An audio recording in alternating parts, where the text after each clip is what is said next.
तुम्ही युनी beauty parlour ऐकले? युनी beauty parlour नाही. जगामध्ये ब्युटी पार्लर म्हणजे सलून हे युनी असतं. युनी म्हणजे स्त्री पण जाते, पुरुष पण जातो ब्युटी पार्लर. आपल्याकडे पुरुष जनरली जात नाही ब्युटी पार्लर, जगामध्ये जात. आणि परत त्या युनी ब्युटी पार्लरचं वैशिष्ट्य असं असतं, मला ते जास्त आवडलं की मला आठवतं की मी युनिकला गेलो होतो आणि सुदैवाने ते युनिक ब्युटी पार्लर होतं आणि मी गेलो बसलो. दाढी करायची होती मला, तर एक बाई दाढी करायला, मला ते कल्पनाच बघवली, सोसली नाही. नंतर बरं वाटायला लागलं दाढी करताना.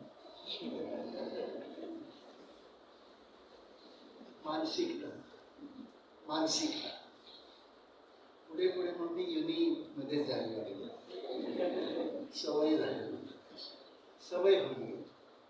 हे तर सोडाच, किती गोष्टी शिक्षणाने बदलायच्या. हे युनी ब्युटी पार्लरचं सांगितलं. जगामध्ये विशेषतः इंटरनॅशनल एअरपोर्टमध्ये युनी टॉयलेट असतं. युनी टॉयलेट म्हणजे पुरुष आणि स्त्रियांचं टॉयलेट एकच असतं. किती छान आहे ना.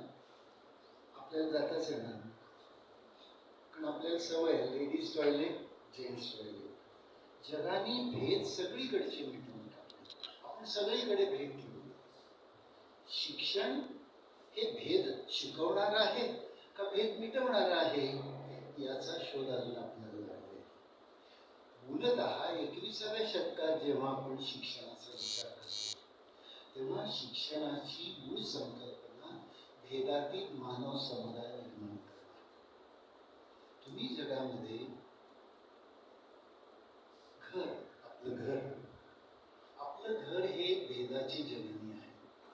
ती कशी मी सांगतो की आपल्या घरामध्ये म्हणजे भारतातली घरात की घर पण स्त्री पुरुष भेदाने भरलेलं आहे.